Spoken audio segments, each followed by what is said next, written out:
The body's willing, but the flesh is weak.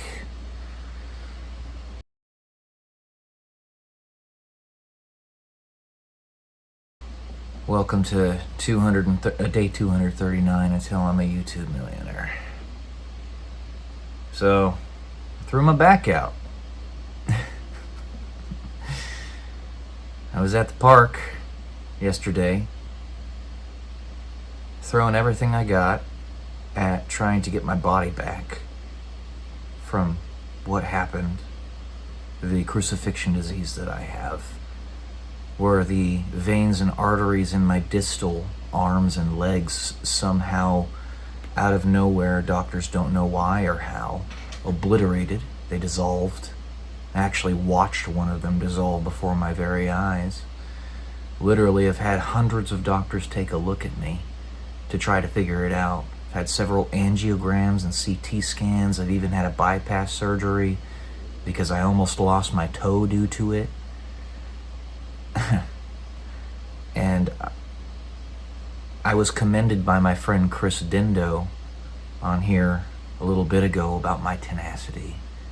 Specifically on my short video where I was doing a little bit of shooting around at the basketball court at this park where I was trying to exercise. So the heart is willing, but the flesh is weak. The limitation here, it's the best position to be in, don't get me wrong. It means that it's not your heart, it's not your soul that's the problem. It's not because you don't want it. It's because your body's stopping you. And that's not something that you necessarily have control over unless you're fully healthy. So as I was saying a little bit ago, some of these demonic forces that I've been facing have literally seeped into my physical life. They're no longer simply demonic oppression that's in the ethereal, but have actually become real. And that's what's happened with my arms and legs, and now my back. My family has a history of pretty bad back problems, especially on my mom's side.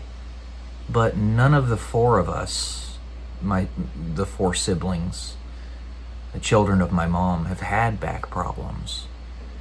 Including myself, so I don't think that's what this is. It's basically overcompensation.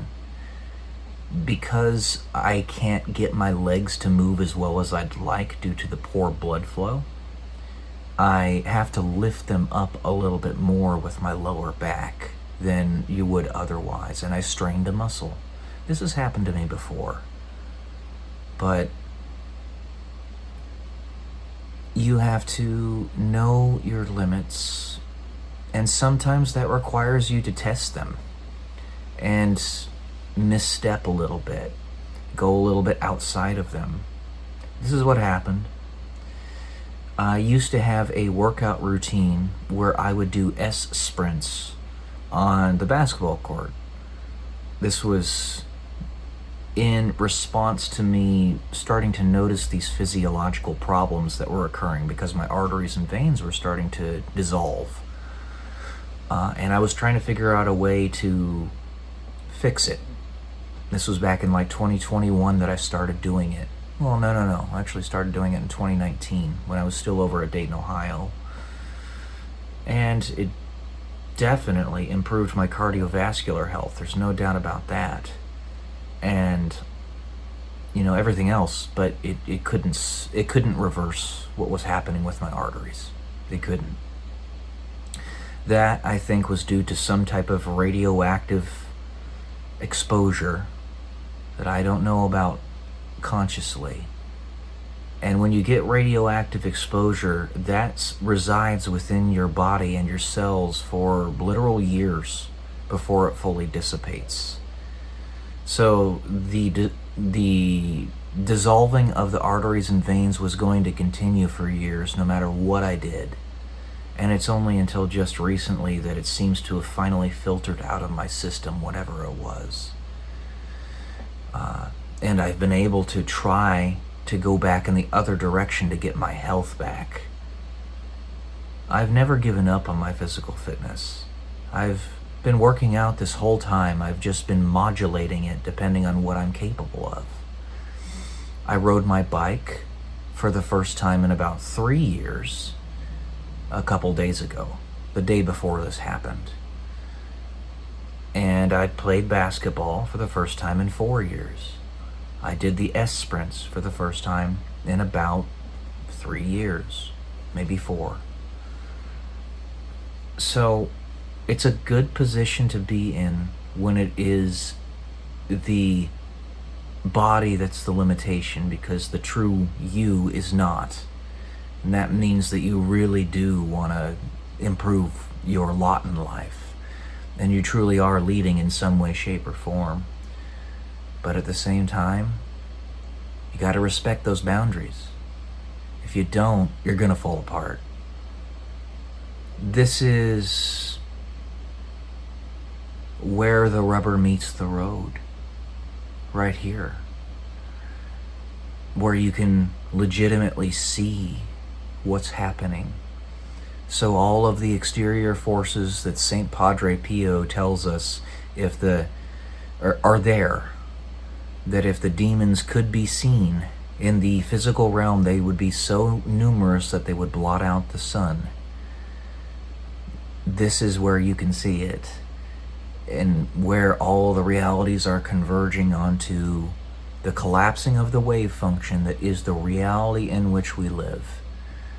It's the multidimensional kaleidoscopic situation that becomes us, the consensus mechanism that is this reality.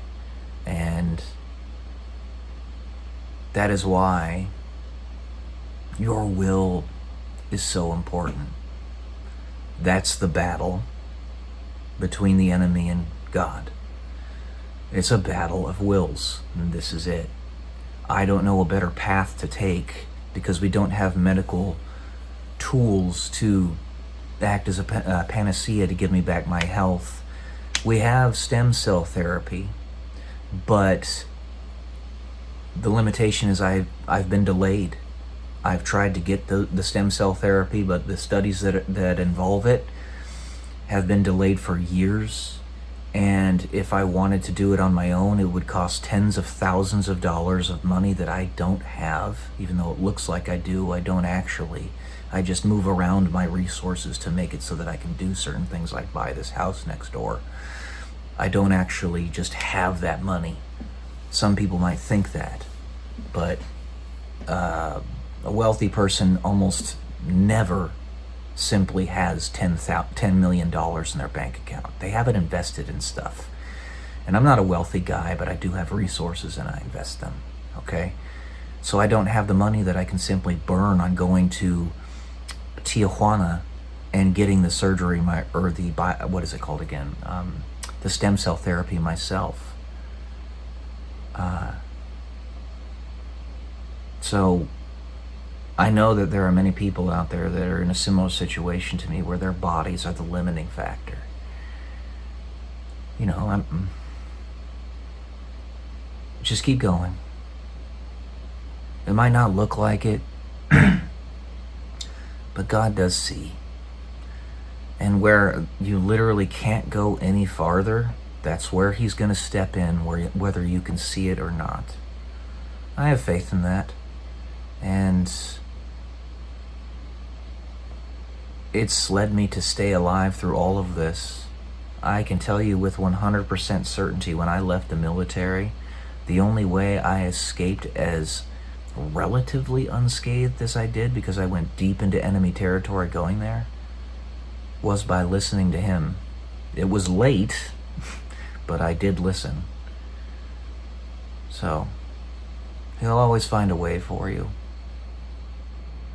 But the heart is willing and the flesh is weak. Keep going. Don't give up, guys. You got it. This goes for my progeny, my friends, my family, everybody that might watch this a million years from now, if it still exists. Push through it.